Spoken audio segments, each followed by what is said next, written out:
A continuación les presento la historia de Sky y Pride, personajes de Love in the Air, introducción parte 1, basados en el libro. A las 2:30 de la madrugada, la calle que solía estar llena de autos durante el día se ha transformado en algo que las personas promedio no podrían imaginar.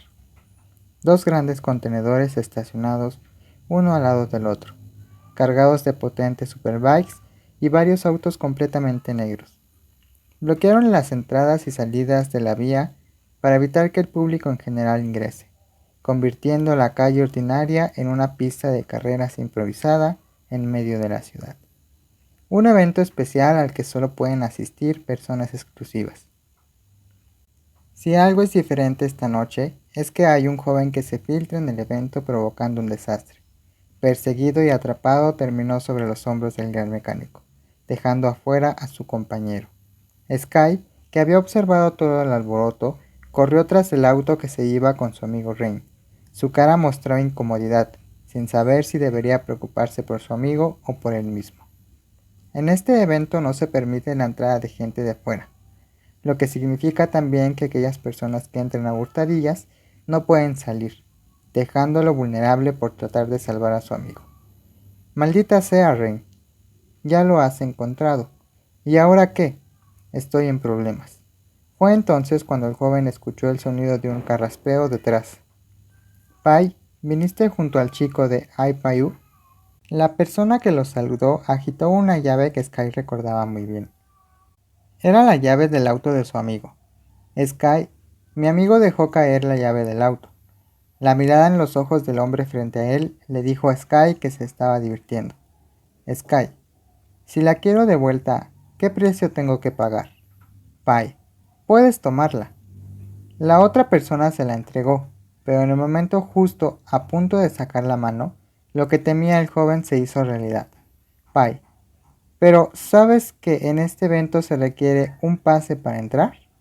Colarse así no es bueno, Sky. Entonces déjame preguntar, ¿qué tengo que intercambiar para salir en silencio? Pai, creo que sabes lo que quiero. Aunque Sky se dijo a sí mismo que no tendría una relación con nadie en absoluto, al mirar la atmósfera alrededor del evento y la seguridad que es bastante rigurosa, el joven solo pudo responder. Sky, está bien, no tengo nada que perder, es solo sexo. Sky, quítate la ropa. Pai, no, tómatelo con calma. Llegar y quitarse todo no es mi estilo. Pai estaba bastante sorprendido y divertido. Apenas habían llegado al condominio utilizado como picadero. La víctima se mostraba totalmente indiferente a lo que iba a pasar. El joven dio un paso adentro de la lujosa habitación. Se sacó la camiseta por la cabeza y la arrojó molesto en el respaldo del sofá. Este gesto hizo que se riera asombrado, y se sintió más complacido aún, cuando lo vio suspirar. Este chico tiene mala actitud. Sí, señor. Pai pensó mientras levantaba una sonrisa en la boca, mirando al joven que acababa de ayudar a salir del evento de carreras de la ciudad con discreción.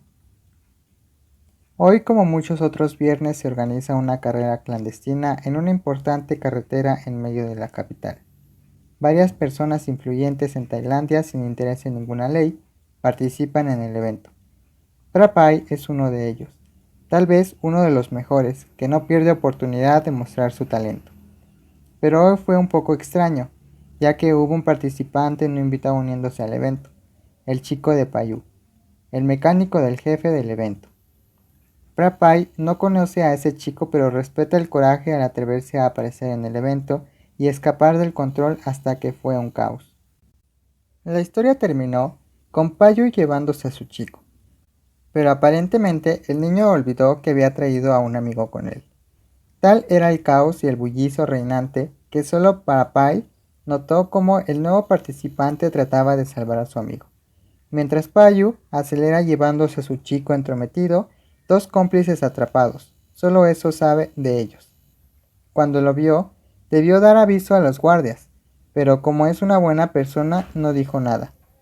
Recogió las llaves del auto y aprovechó la oportunidad de burlarse de la persona que quiere salir de forma segura fuera del lugar, diciéndole que debe tener una compensación por su ayuda, Solo es parte de un juego, pero la otra parte acepta la oferta y lo mira con desdén. A primera vista, el joven frente a él no era nada extraordinario, pero cuando lo miras de cerca, encontraba que la persona era interesante. Tiene una figura alta y esbelta, tiernos labios de color brillante que estaban fruncidos, cabello negro, suave y liso que parecía agradable para jugar con él. Pero lo más llamativo eran sus ojos, oscuros, fríos, ojos de ciervo, que lo atraían, lo tentaban y hacían que todo su cuerpo se estremeciera.